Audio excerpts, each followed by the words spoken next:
Hi, my name is Corey Logaitis, and today I want to talk a little bit about following your heart, even if it means having to completely change directions. I want to give you a little bit of background about why I want to talk about this and where I'm coming from.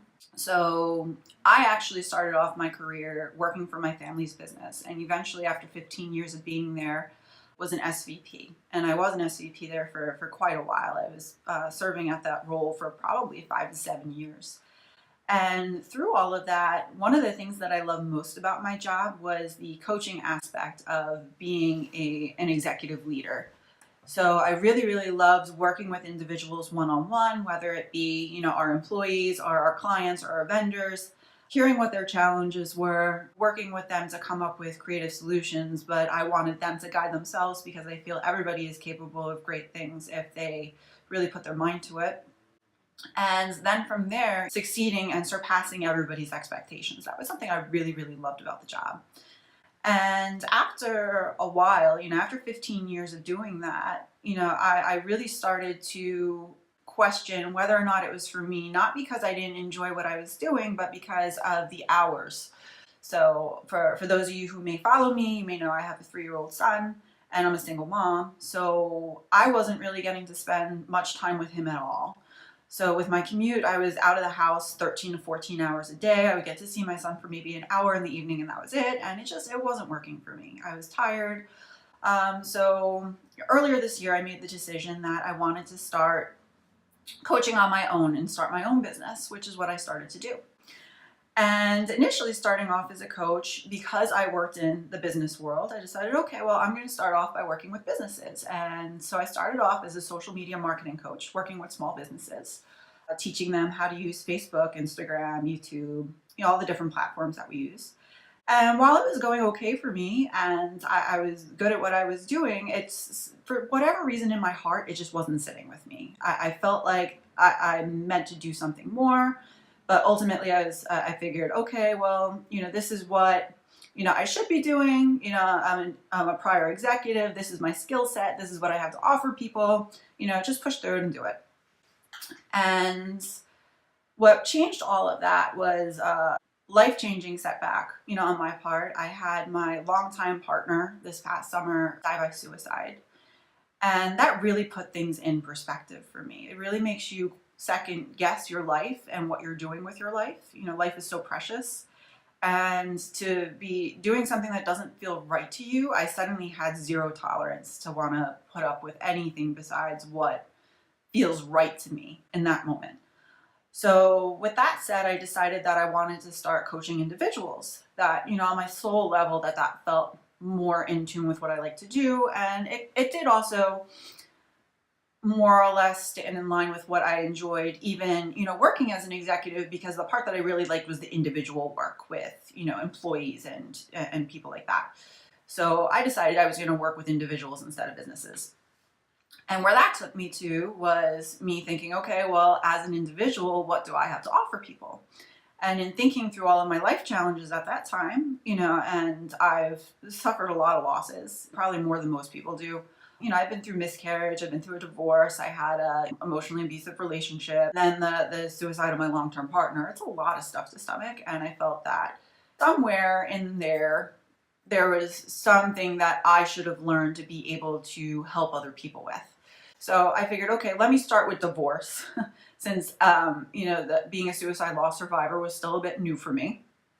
And I didn't feel, comfortable really talking to people about that. But divorce, I'd been through, I was over that. So let me focus on that.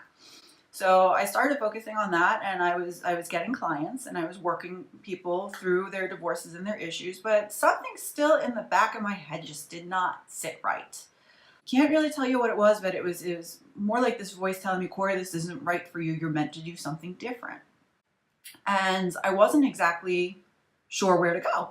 Because I had tried 2 or 3 different divorce coaching packages at that point.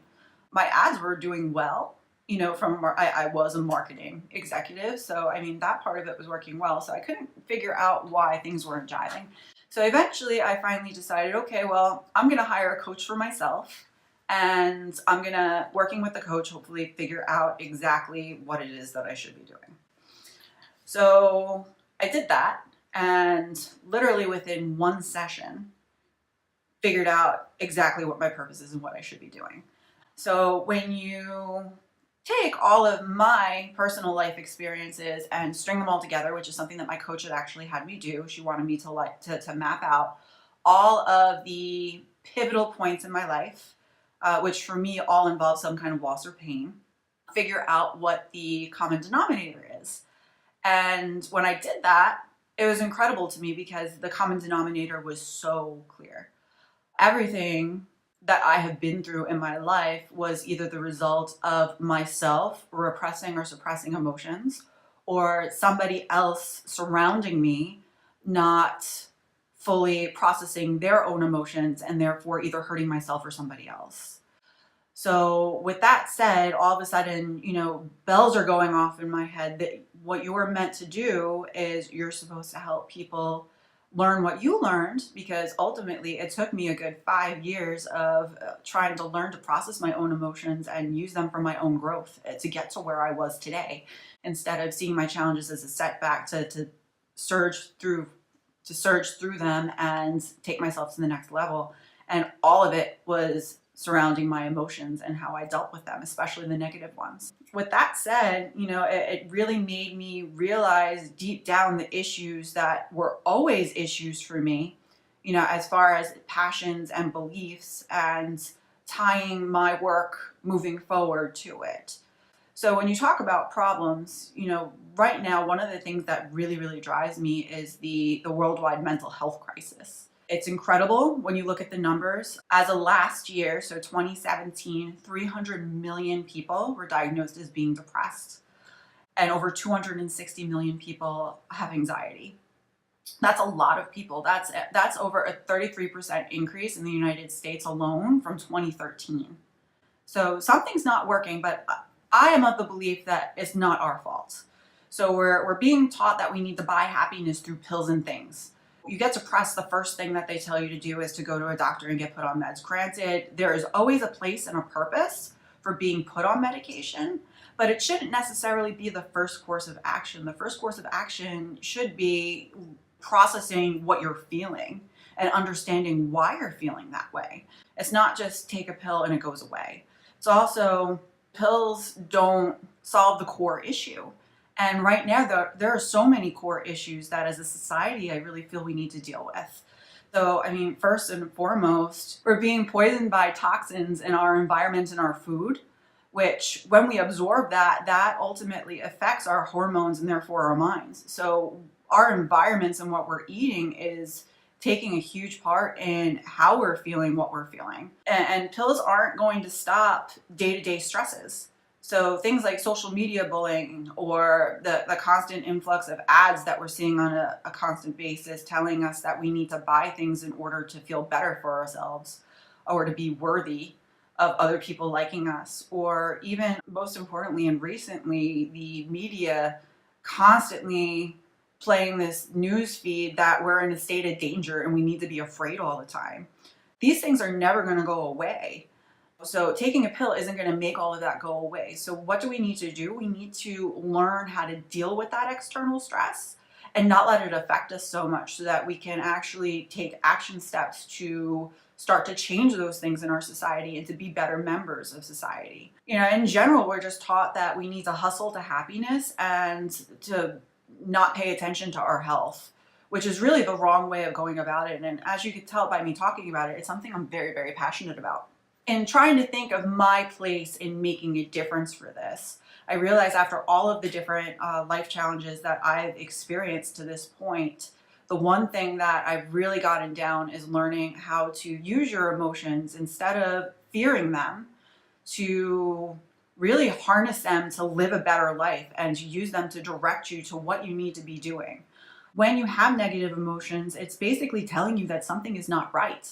Whether it be something within your environment, something that you're feeding yourself, something that is happening around you, something is not in alignment with who you are deep down in your soul, and it's something that you need to address. And the more that you push it down, whether it be through addictive behaviors or just ignoring it altogether, the worse it's going to get.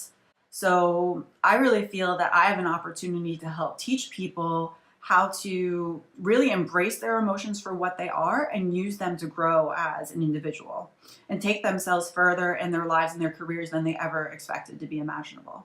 I kind of came to this solution by being a self-help junkie for many, many years. I never bought the you need to buy this to be happy or you need to do that to not be sad. I knew that that came from within myself.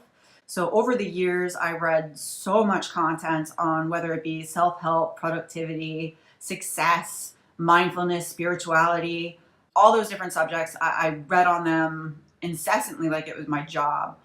And ultimately, I think that what I had learned through that really set me up to be able to handle all of my life challenges in a very, very efficient and healthy way. So to put things in perspective, I know earlier I had mentioned that, I had, survived a miscarriage. I've been in an emotionally abusive relationship. I went through a divorce and most recently become a suicide loss survivor. And the incredible thing is that all happened within a span of just 5 years. 5 years. Most people don't have to encounter that within a lifetime, but within 5 years, I've been able to go through that. And through each and every challenge, every one that I went through, I came out the other side a more improved person. I didn't let it set me back. I instead used it as an opportunity to grow. These tactics that I learned within all of my, education that I did over those years, this is what I want to be sharing with you. And that's what I'm going to be sharing today. So for what I've created for you guys today, and I'm so excited to be able to announce this today, if you go to www.corrielow.com, corrie.lo.com, on the very first page, there is an emotional personality quiz. You take the emotional personality quiz, it's just 15 questions. At the end, you're going to get your results, which are either suppressed or repressed, balanced or hypersensitive. From there, with an email opt-in, I'll send directly to your inbox a full toolkit that's customized for your specific emotional personality on how to handle your emotions. So all of the information in the toolkit, it's over 50 pages total, depending on which toolkit that you get, full of content guides. And it's all links and resources to the places that I found the information to help myself through my own personal challenges.